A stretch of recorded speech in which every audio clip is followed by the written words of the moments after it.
zaten.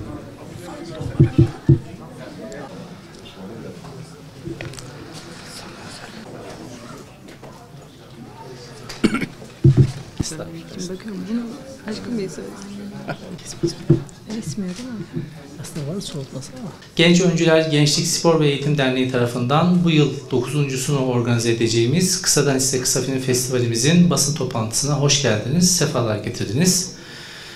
Karşınıza danışma kurulumuzu temsilen Sayın Yapımcı Betül Demir, Art Direktörümüz Sayın Abdülhamit Güler ve ön jürimizi temsilen Sayın oyuncu ve aynı zamanda eğitmen İlter Kapıcı beyefendiyle çıkmış bulunuyoruz. Kısa bir film başka bir şey vurgusuyla özgünlüğün ve özgürlüğün de farkında olarak genç sinemacıların yetişmesine katkı sunmak amacıyla gerçekleştirdiğimiz festivalimizde yine karşınızdayız. Heyecanlıyız, umutluyuz, mutluyuz. Gelenekten, bu toprağın değerlerinden beslenerek, geleceğe ışık tutacak ve yenilikçi bir anlayışla kendi kültür ve medeniyet kodlarımıza uygun eserlerin ortaya çıkmasına da vesile olmak amacıyla genç sinemacıları yetiştirmek ve bu alanda bir zemin ihdas etmek amacıyla festivalimiz etkinlikleri devam ediyor ve gerçekleştiriyor. Tüm sanat dallarının ve özellikle de sinemanın gücünün farkında olarak son dönemde Ekim ayından bu yana yaşanan Filistin'de, Gazze'de yapılan katliamlara karşı da bir direniş biçimi olarak sinemayı kullanmayı her zaman önceliyoruz. Türkiye'de arzu edilen kadar olmasa da son dönemde yapılan kısa film festivalleri ve yönetmenlerle söyleşilerinde böyle bir alana hizmet ettiğini de görmüş bulunuyoruz. Her festivalde olması gereken şeyleri yapıyoruz. Film gösterimleri elbette en başta. Yarışmacı filmler, ayrıca gösterim hakkı kazanan filmler ve özel gösterim var. Ondan sen bahsetmedin değil mi? Evet, bahsettim. Özel gösterim, yani sesli betimlemeli ve işaret diliyle hazırladığımız filmleri gösteriyoruz. Bu da vazgeçmediğimiz bir şey. En gençleri de önemsiyoruz. Çünkü lise kategorimiz ısrarla devam ediyoruz. Başvuru bazen az oluyor ama yine de ısrar ediyoruz. Lise kategorimiz devam ediyor. Söyleşi, panel, atölye, ustalık sınıfı, bunların hepsi de var. Önemli isimlerle, sinemamızın önemli isimleriyle yolumuza devam ediyoruz. Kısa film sinemanın çekirdeği hükmünde, yani hepimizce malum.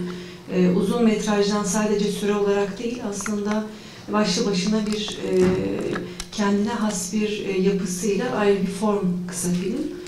Ama tabii kısa film sinema pratiğinde genç sinemacılar için çok farklı bir anlam ifade ediyor. Sinema yolculuklarının başlangıcında ilk adım attıkları, işte çeşitli özgün tarzlar denedikleri bir alan aynı zamanda. Dolayısıyla kısa filmin, tabii buna sebep olan da kısa filmin üretim modeli. Yani görece olarak bütçenin düşüklüğü, hızlı bir şekilde sonuca ulaşmayla genç sinemacılar için kısa film aslında doğru bir başlangıç noktası. Kısa film başka bir şey. Kısa film uzunun kısası değil. Farklı bir form, farklı bir tür. O yüzden kısa filmin de öneminden yola çıkarak bu ülkenin bu alanda yetenekli gençlerine imkan oluşturmak ve bu konuda zemin ihdas etmek gibi bir niyetle yola çıktık. Festivalimizin önemli 3 saç ayağı var. Bunlardan biri kısa film yarışma boyutu. Bir diğer önemli ayağı festival haftasında yapacağımız kısa film gösterimleri.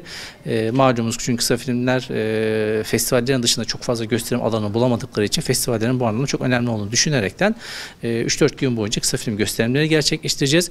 Ve bir diğer önemli saç ayağı da işin etkinlik boyutu. Bir hafta boyunca ustalık sınıfı, atölyeler, tek plan masa buluşmaları, özel gösterimler ve benzeri birçok etkinliğe de imza atmış olacağız.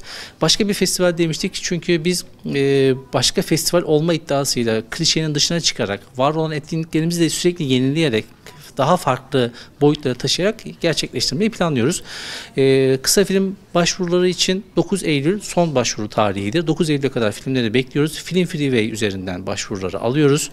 Ve bu başvurular neticesinde en iyi kurmaca, en iyi belgesel, en iyi animasyon, en iyi deneysel ödülü ve bunun yanı sıra da Ahmet Uluçay anısına, bu yıl Ahmet Uluçay'ı anıyoruz. Ahmet Uluçay anısına genç öncüler özel ödülü takdim ediyoruz. Yine festivalimizin de bir başka festivale yakışır olması hasebiyle ve bir gençlik hareketi olmamız hasebiyle de lise kategorisinde ayrı değerlendiriyoruz. Lisede de en iyi filme ödül vermiş olacağız bu yıl. Ve yine en önemli desteklerimizden bir yapım desteği olacak. Bu yıl İstanbul Sinema Evi tarafından 50.000 TL en iyi projeden birine nakdi destek verilecek. Yine bir diğer projeye FSM Film Yapım tarafından kamera ve ekipmanı desteği verilecek. Color Core tarafından yine en iyi bir projeye renk desteği verilecek ve Post Mekan tarafından da yine bir projeye kurgu desteği vermiş olacağız. Geçen yıldan farklı olarak yapım desteği ödüllerimizi çeşitlendirdik ve sayısını artırmış olduk. Totalde 175.000 TL'ye aşkın bir nakdi yardımın yanı sıra da bahsettiğim destekleri vermiş olacağız.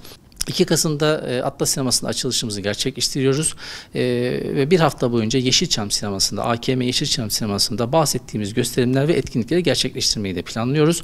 Ardından 9 Kasım akşamı da yine Atlas Sineması'nda güzel bir ödül törenleriyle festivalimizi nihayete erdirmeyi hedefliyoruz.